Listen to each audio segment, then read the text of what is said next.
All right, now that you've set your intention, now it's time to get into this course. But first, you're probably wondering, who is this girl? Or if you know who I am and you're getting this course because you've read one of my books or you've listened to my radio show, you probably don't know a lot about me. So I just want to take this time to tell you a little bit about my story. Each of us has a story that frames our life. Each of us has a story or several stories that we tell ourselves over and over and over and over that make us who we are, that make us who we are within our own minds, who we think other people see us as.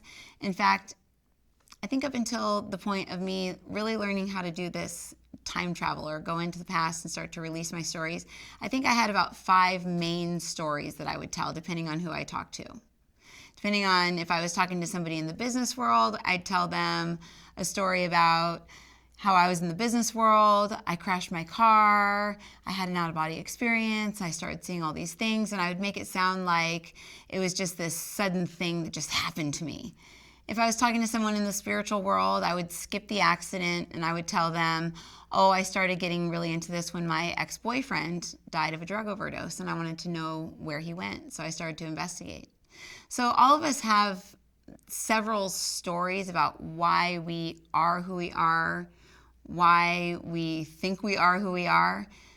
And I could sit here and tell you all of my stories, but I'll just give you the basics of how I got into this and how I started to learn about all of the things that I'm going to teach you today, because that's really all that matters. So, like I said, my ex-boyfriend died. I was in a very, very, very, very codependent relationship. I dropped out of college after one boyfriend cheated on me. And I decided that I was just going to flush my life down the drain, and I was going to make him feel guilty for it. So every time that I did something that was destructive to myself, it was to get back at him for cheating on me. I look back and I think, gosh, I feel so bad for the me that was doing that, because I was really, honestly, in my mind, thought I was hurting him, and he had no idea what I was doing. No idea what I was doing. So I spent a good 4, 5, 6 years pretty much destroying my life. I was a straight A student. I was in sports. I was pretty much that perfect kid. I was a daddy's girl. I always just wanted to please my dad, make my dad happy. I had friends. We did normal things. We had sleepovers. I was just the normal kid. I was not intuitive. I'd say, looking back, that there are times in my life where I can see where I may have gotten some sort of attachments or spirit attachments, things of that sort, but I'm not going to go into that. But in order to get those, you have to be intuitive and you have to have abilities. So I think I had them. I just had no idea that I had them. So when I was about 19, when I dropped out of UCSB, me and my best friend got a dorm room together and everything. I just decided I'm just not going to go. So I didn't go, and I think that's when my depression really, really started. My depression that I was a loser. And I started to define myself as a loser. And what you find when you start working with energy is your definitions for yourself are extremely important. It's extremely important how you see yourself, especially with the way that the planet is right now. Because we are creators, and what we think, we create. But we'll get into that in a bit when we get into your story.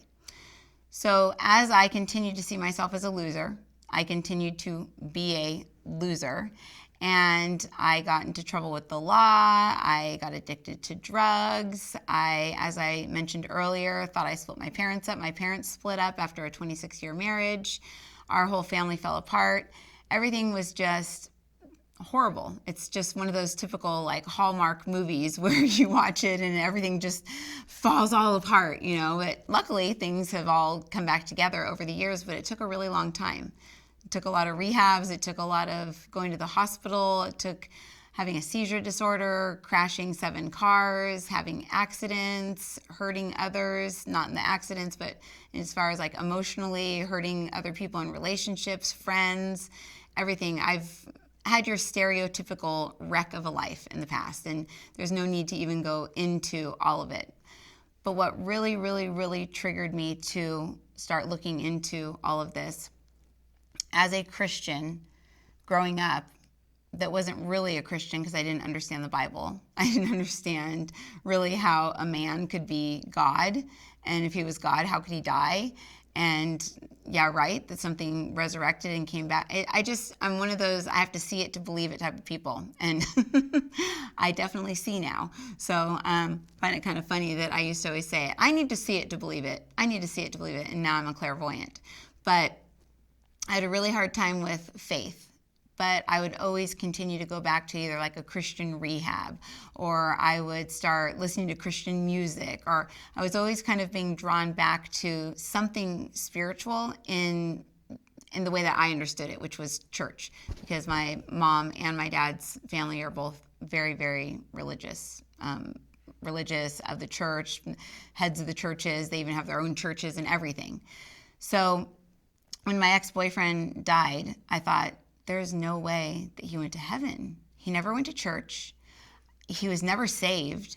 He was he was actually a pretty awful person. Sorry, but you were.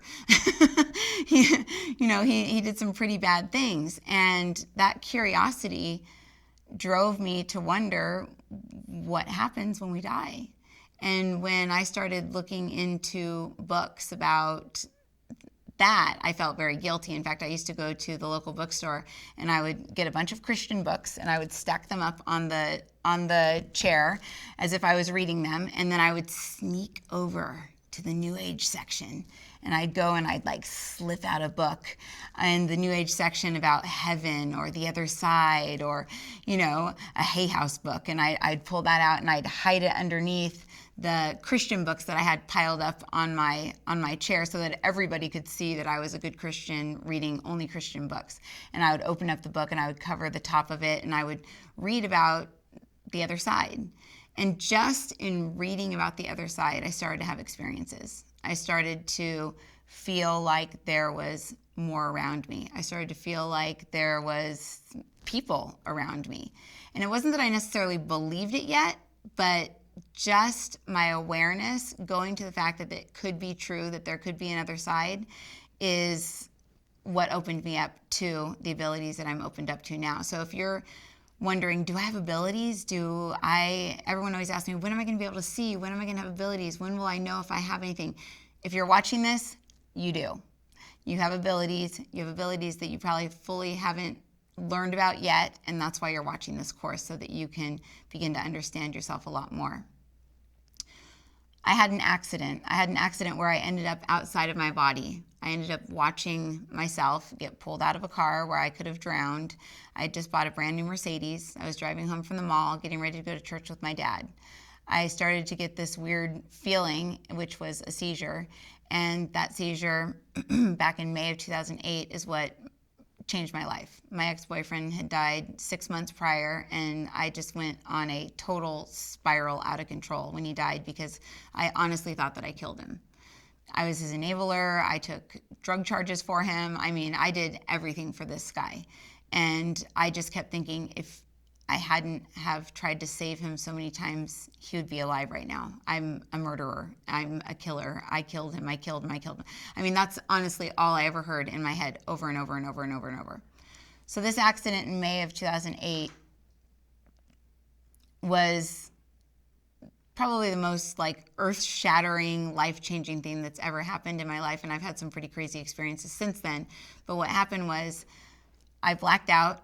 Next thing I know, I'm standing above my car, and there's a girl standing next to me that looks just like me, except she had blonder hair and she had green eyes. She was a little bit taller, and I had a kind of like an orb of energy right here to my left. I still haven't figured out who that was or what that was. I looked down at Marissa being pulled out of the car by paramedics, and I remember thinking, she's such an idiot. She won't listen to me. I don't want to be her anymore. And that's when the me that was taller and blonder and prettier and just like epic looking me, I believe that was my higher self, I heard her say, but without her lips moving, you have too much to do. You're not allowed to leave. And I got so mad. I was like, no, she's an idiot. She won't listen to you guys. She can't hear me. No, I'm not doing it. I'm not going back. I'm not going to do it. And what am I going to do? Go back and help people lose their homes? I was a loan officer. Raise their interest rates, lose their homes. The market's going to crash. Her dad's not going to talk to her. She's going to do it again. This is going to be complete hell. No, I'm not doing it. And then next thing I know, I'm waking up in a hospital bed with my dad running in. They had called him and he came to the hospital to come get me. I had a seizure and blacked out. But that memory kind of stuck in my head, but it wasn't like oh my God, I had this out-of-body experience. It was more of like oh, I had a dream or something. 6 months later, I got my license back. I was driving my dad's favorite car that was covered in grass because he goes golfing every day. So his favorite golf car, basically. So I'm driving his car. I'm driving down the road. I was taking my seizure medication. I was doing everything right.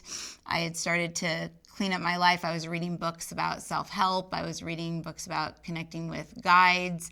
I would have people just walk up to me on the side of the street and just go, oh, here you go, and give me like CDs. I had 3 people do that to me where they just gave me audiobooks like, oh, here, I'm reading this book. You want to read it? Which I now believe to be those were angels that were walking up to me. But those books that I listened to were triggering me to want to learn more and more and more and more about the other side.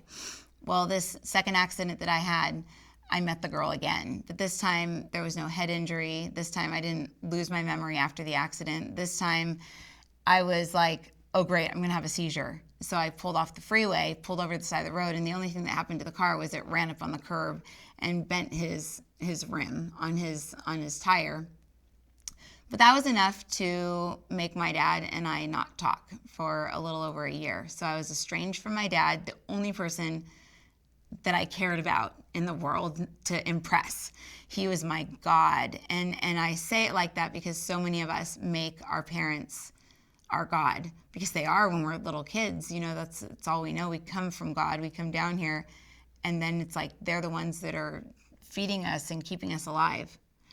So being away from him after that accident, and after talking with my higher self again and screaming and yelling at her and saying, how could you make me go back? I told you that was all going to happen, really, really, really caused me to want to change my life. It really caused me to start really, really exploring about who my higher self was. 1, why did she make me come back? 2, who was she? 3, why was she taller than me with green eyes and blonde hair? Why didn't she just look like me if she was me? And 4, and most importantly, why was I calling the girl that was getting pulled out of the car Marissa? And if that was Marissa, who the heck was I? That's what I wanted to know. Who was I? If I'm talking to this girl that looks like me and then I'm down there too, who am I? So my whole mission, my whole purpose of all of my spiritual work has been to discover who I am. And like I said in my journaling, it was always, who am I? Who am I? And I know that that's why you're here too. You want to know who you are. And you don't want some, oh, you were a priestess in a past life, or, oh, you were married to your soulmate that you're with right now for 3 or 4 other lives, which is, yeah, great. That's wonderful. That's fabulous. You want to know who you are inside. You want to know deeply who you are. And in these exercises to follow, we're going to introduce you to the real you, the you that was like me talking to the girl that was on my right shoulder. You're going to get to actually meet that version of you in a meditation that I'm going to lead you through. You're going to get to actually ask them questions, get answers, and it's actually really exciting. I'm super, super excited to take you guys through that.